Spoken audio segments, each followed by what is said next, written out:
Hey everybody, this is Jeremy from Pioneer Midwest. I am here with you today to do a wax demonstration for what I believe we will be racing on this weekend at the Seeley Hills Classic.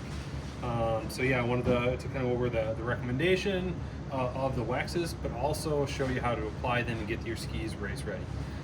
So yeah, I'll kind of go over this. So right away, I'll give you the recommendation of what I'm looking at, and if you want to stick around for the video to see how to apply it, you can do that. So for Glide, starting off with Glide Cleaner, getting your skis nice and clean, especially from all this dirty snow we've been having here recently. And then with the temperatures dropping over the weekend, looks like it's going to be pretty cold. Really what I'm leaning towards is going to be a green race product of some sort. So one that we've liked in these colder conditions is new product from Rex, NF31. So for the longer distance and marathon races, I probably would actually put on 2 layers of this. For the demonstration, I'm only going to put on the 1 layer. But basically I would put this on, scrape it, don't necessarily need a brush, put on a 2nd layer, and then scrape and brush and continue on as usual. When we do get to those colder temperatures, I would say to maybe stay away from some of the liquids. They can be a liability at those really brutally cold temperatures, like what we're going to see on Sunday. For Saturday, there definitely is some liquids out there that could run well, whether it be the Star liquids, Star Cold, Star Polar, the Rex liquids, NF41. But really without testing, a lot of times it can be a liability. Whereas I know doing a double lap of a melt-on wax is going to be really competitive for the most part. So that's what I would do for the Glide. And then onto the Kick, which is I know a lot of people are here to watch. What I would do for binder is getting a liquid base and then just a standard kick base. Putting the liquid base down, the kick base on top of that, and then ironing them in together. So you can do this for most companies and it'll be fine. So Rex liquid base or the Swick spray clister, put that down first, and then top it with a hard wax base, whether it's a Rex base, you can do Rody black base, a Vouti ET base, something that's more of a hard wax base versus those hybrid bases like you would see with like Star Extra base or Vouti super base. So mixing these together, ironing them in, and then on top of that, working with your kick of the day. And based on the forecast, I think that these are going to be really safe options from Rody, the B310, and then the B17. B310 being the most of your wax, and if you need a little bit extra kick, you can go to the B17. That's going to help give you that bump for the longer day out there. So cool. That is the recommendation I have for you guys. And now on to the application part of it. So first, with the pair of skis that I got, what I'm going to do is I'm going to tape the zones for both the cleaning and the waxing. So I got my zones marked on the sides of my skis here. For those that have gotten their skis from Pioneer Midwest, we had the .2, the .2, the .4, and the .6. Hopefully you have spent enough time on the skis to kind of learn your specific skis, how they are waxing for certain conditions. So for this certain ski for myself, I like to wax to .4 in the back, .2 in the front for those hard wax days.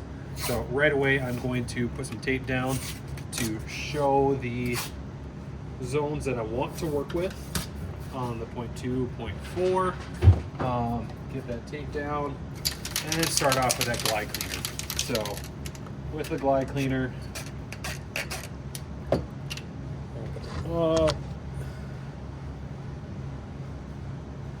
then my fiber cloth, shake it up and just apply this, get it to where the ski is wet on both sides. No, you probably can't see me over here. So with that, I've got the ski, that Glide Cleaner applied. Generally I'll want to wait 3 to 5 minutes for this to dry. For the sake of this video, I'm going to kind of skip a couple steps ahead, as I'm not very good at editing and figuring out how to splice things together. So with this, pretend that it's now fully dry.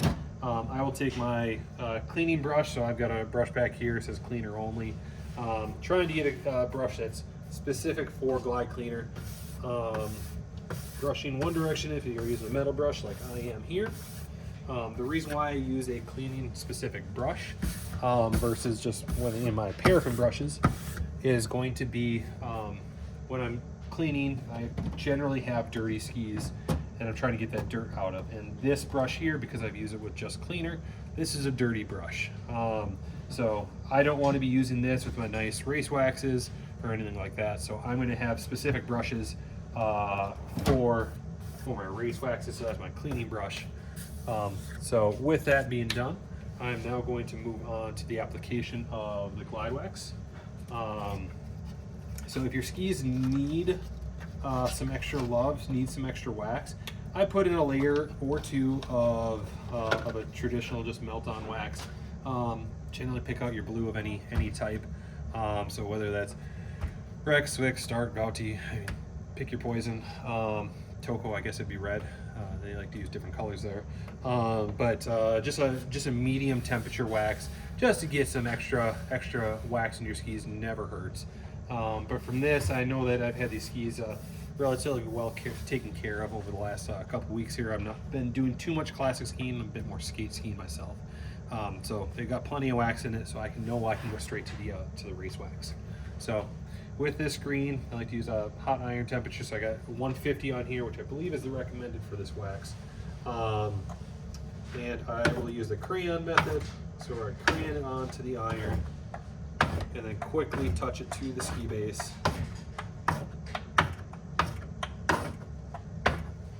On both the tips and the tails.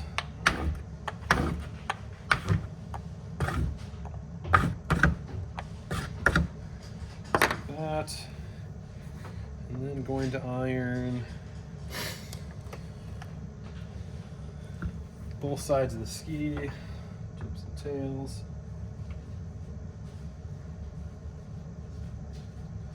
And when I'm ironing, trying to use equal pressure across the ski because I know I have a flat ski. If you don't have a flat ski, you can try to put a little bit more pressure on one side of the iron than the other side of the iron, or one side of the groove than the other side of the groove. But when I'm ironing, I will go and look at stuff and see like this spot on the ski there. Maybe not get all the way ironed in there. If I want to get that ironed in, I'm gonna let the ski fully cool, fully set before I do another pass with the iron. So what this would allow me to do is give me time to grab that second ski behind, and I'll do the second one just a bit quicker. I'm gonna skip that gliding step because I've already done it on this ski.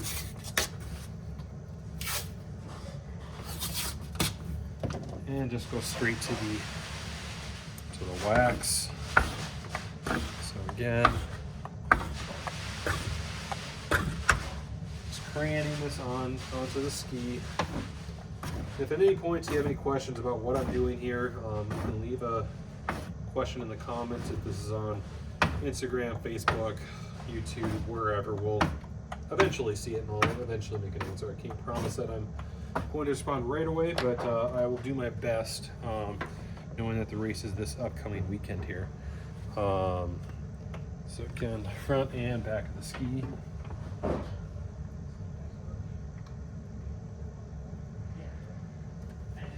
Alright, so got that all set. So now the second ski will have had, I probably want another couple minutes for this to dry or to cool off, but I think it's going to be okay. Good enough for this video at least. So with this, I could either do a second pass to do this spot that I missed, or if I really wanted to, and this is what I would suggest, is to scrape this all off. You don't necessarily need to brush, but put a second layer on the same ski. Doing a double lap of this paraffin is going to help out with that durability for these longer marathon races, especially on abrasive snow. Getting a little bit more of this wax into your ski base is not going to hurt. So that's definitely what I would recommend, is doing 2 layers of your race wax of choice. And then in between those 2 layers, you don't necessarily need to brush. I'm not going to show you that here in this video because it's the exact same process as what I just did. But I will go on to that scraping now. So with this, I actually like to take the tape off while I'm scraping. I put the tape on there for the actual waxing, so I make sure that I'm not getting any glide wax into my kick zone, the spot that I want it in. But now that I'm in the scraping portion, I will take that off to make it a little bit easier on myself. So doing the groove first. So I like to do the groove first. I like to do it in this order where I do the groove, then I do the edges of the ski, and then I will do the surface of the ski. The reason why I do it in that order is that I want to do the surface of the ski last. This helps protect it in case I screw up with either the groove scraper or with the edges. So if I take the groove scraper and I accidentally get out of the groove and I go across the ski, I'm actually going to be hitting most of the wax and not the base of the ski. If I'd taken this wax off and then did that and screwed up, I could potentially put a scratch in my ski base, which I'd rather try to avoid. So it all needs to get done, and if you do it in that way, it's going to be the safest way for you to wax your skis.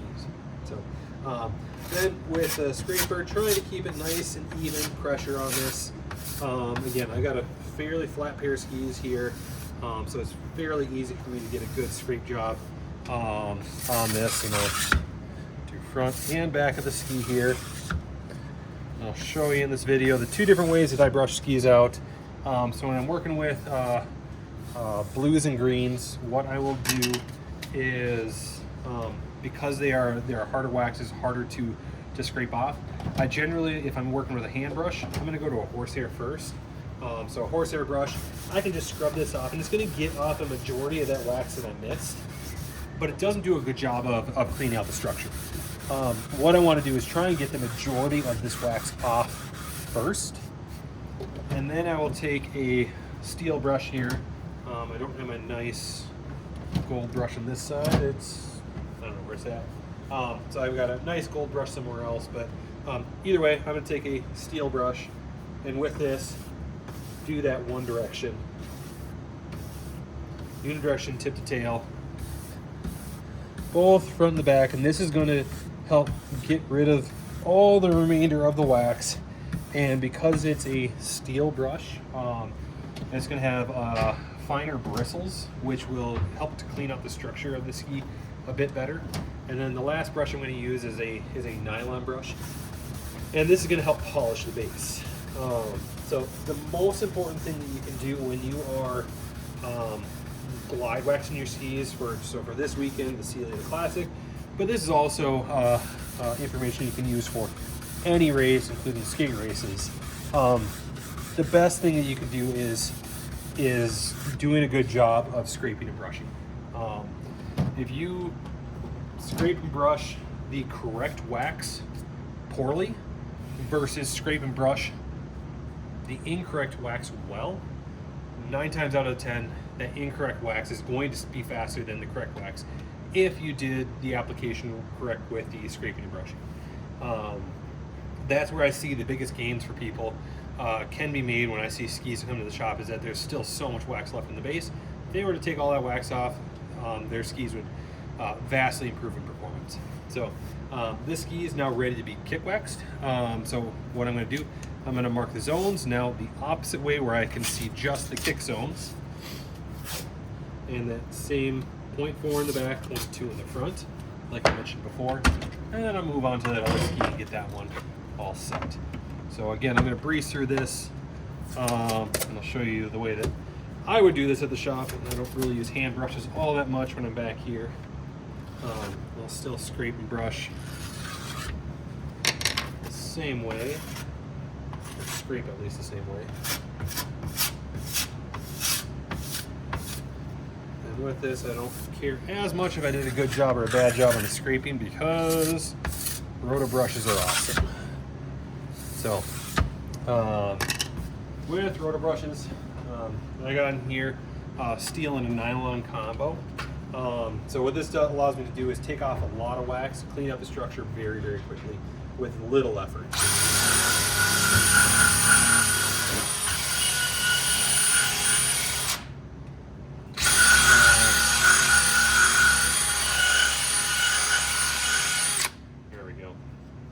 So much simpler, does, in my opinion, a better job of cleaning off that wax than doing by hand. It's much easier.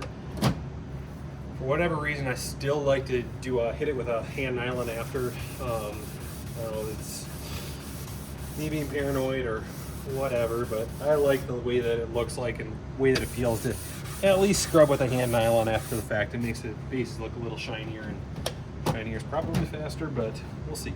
So anyways, get on to the marking of the zones.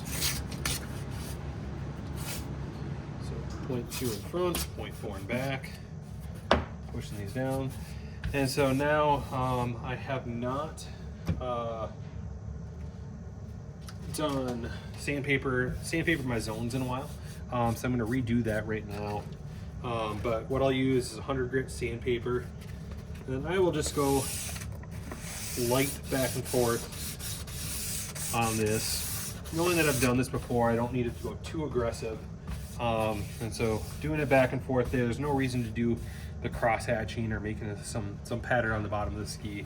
What we're doing is just trying to increase surface area for the binder to attach to the ski, and this does a good enough job, just the back and forth there. So what I will do is put on that liquid base first, and so the liquid base, it's going to put on a nice light layer of this liquid base.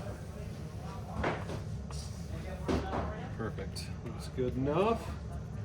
And again, this one here, I'm going to just let sit and dry. And then go back to that other ski. So go back to the first ski and same thing. Just gonna do a light sandpaper of the ski. Go into the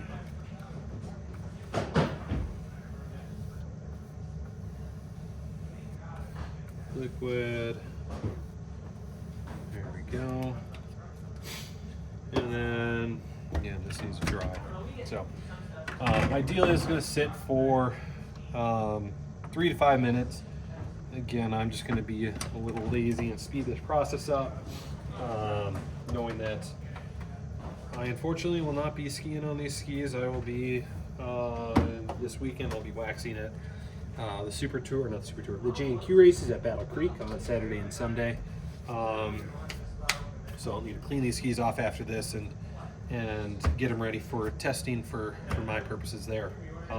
So let's pretend that this has been sitting off the side for 3 to 5 minutes. But in the meantime, what I did is I got my binder iron, my kick iron, got it out and ready to go. Looks a little bit grody, so I'm going to try and clean it off a little bit. Yeah, it's a little better.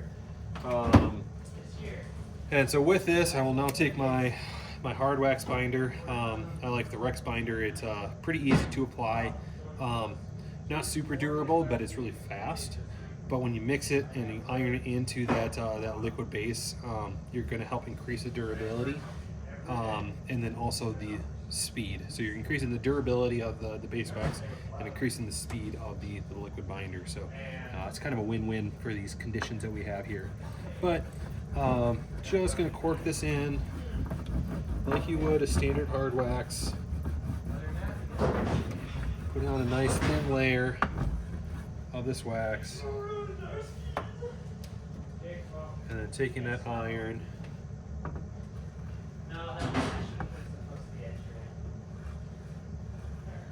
heating it up.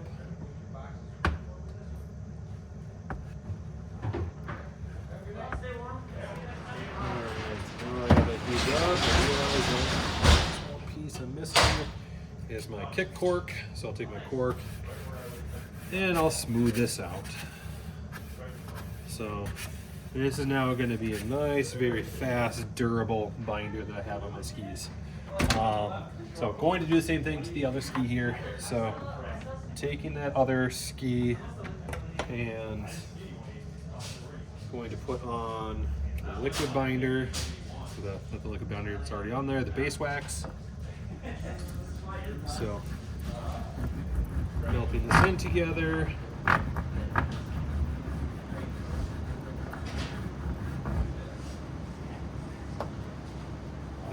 to do this here, heat it up.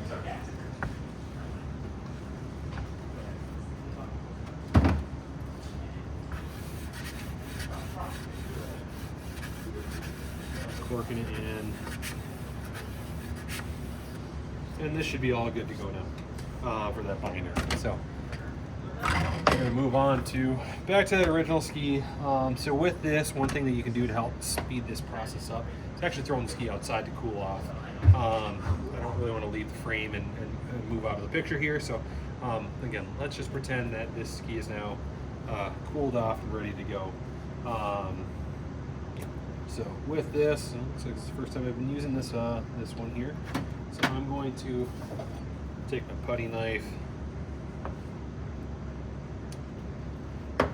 open this up. So B310 is very safe, good wax. Can be used in all snow types, whether it's new snow, old snow, and really what we're dealing with here. That's kind of what we have is a mix of new and old snow. We have a lot of that old man-made coming through, but a few inches of snow here and there throughout this week. Even the night before, getting a little bit of snow that's going to get groomed in before the start of the race. So I think that this is going to be a really safe option. There's a lot of people that could probably use just the B310, but if you do need a little bit of extra kick, Rody has a bump in this line, so the B17 is going to be that bump to give you a little bit extra kick. So with this, what I'm going to do on, again, these are my skis. I know these skis very well. So I like to do 4 to 5 layers of these waxes. And so with this, I'm going to do 2 full layers from that 0.2 to 0.4, like I said, and then 2 full layers, or 2 partial layers from the 0.4 in the front to the 0.6 in back. So I've waxed these skis quite a bit, and I've learned where I can put this wax to make my best kick wax job. So that's what I'm going to do here. And so with this, just nice, neat layers on here. Nice, thin layers. It's really what we're looking for. And then just a light cork, so I don't want this wax to mix in with the binder, so I'm not going to overwork it. I'm not going to try and put too much pressure onto it where it gets to a point where it's mixing. I want this wax to stay on top. So to do that, just having a light cork of this helps out. So, same thing, it's 2. And then with this, I'm now going to go to the 0.4 in front, 0.6 in back. So I like to make just a little mark on the zones to kind of give me an idea of where I'm going to add that extra wax.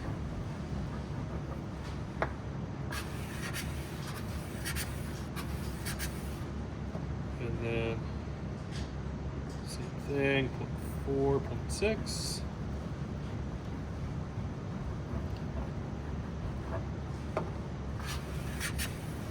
All right. And now this ski pretty much could be good to go. If I were to go out, test, and feel like maybe I just need a little bit more kick, depending on how much more, I might want to do just another layer, thicken my wax job, or if I realize that I need a little bit more than I thought, I might go to that bump. And so with this bump, generally what I will do is I will still do that full layer. So going from the 0.4 in the back to the 0.2 in the front, because that's the way that I like my skis waxed. But if you're a 0.2 to 0.2, 0.4 to 0.4, 0.6 to 0.4, whatever you want, you can wax them up correctly, but I would probably do a full layer of that as that bump from tip to tail on your ski. So,